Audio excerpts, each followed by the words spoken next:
দণ্ডিত হওয়ায় শেখ হাসিনা আত্মসমর্পণের কোনো সুযোগ নেই বলে জানিয়েছেন আইনমন্ত্রী। তিনি ফিরলে গ্রেপ্তার করে রায় কার্যকর করা হবে। এদিকে সংবিধান সংশোধনে বিরোধী দলকে সহযোগিতার আহ্বান জানিয়েছেন স্বরাষ্ট্রমন্ত্রী। ফ্যাসিবাদ ফেরার পথ বন্ধ করতে এটি প্রয়োজন বলে উল্লেখ করেন তিনি।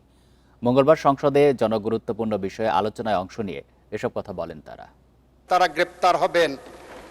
মঙ্গলবারের অধিবেশনে জুলাই গণ অভ্যুত্থান ও গণহত্যার বিচার বিষয়ে আলোচনায় অংশ নেন সরকারি ও বিরোধী দলীয় নেতারা। যারা হুঙ্কার দিচ্ছেন তাদের উদ্দেশ্যে বলছি।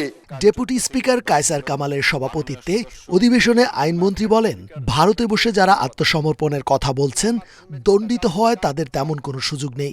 যারা আত্মসমর্পণ করার হুঙ্কার দিচ্ছেন, বাংলাদেশের প্রচলিত আইনে তাদের আত্মসমর্পণের কোনো সুযোগ থাকবে না মাননীয় স্পিকার।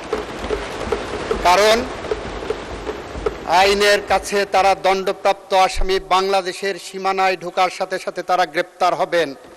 আবারও কেউ যেন ফ্যাসিস্ট হয়ে উঠতে না পারে, সেজন্য সংবিধান সংশোধনে সহযোগিতা করতে বিরোধী দলকে আহ্বান জানান স্বরাষ্ট্রমন্ত্রী। ভবিষ্যতে যাতে এই দেশে কোনোদিন ফ্যাসিবাদ এবং ফ্যাসিবাদী কোনো উৎপত্তি না হয়, উৎপাদ না হয়, পার্লামেন্টারি ফেয়ারের সৃষ্টি না হয়, সেজন্য আমরা এমন সংবিধান সংশোধন করতে চাই যে সংবিধানটা সমঝোতার ভিত্তিতে গ্রহণ করা উচিত।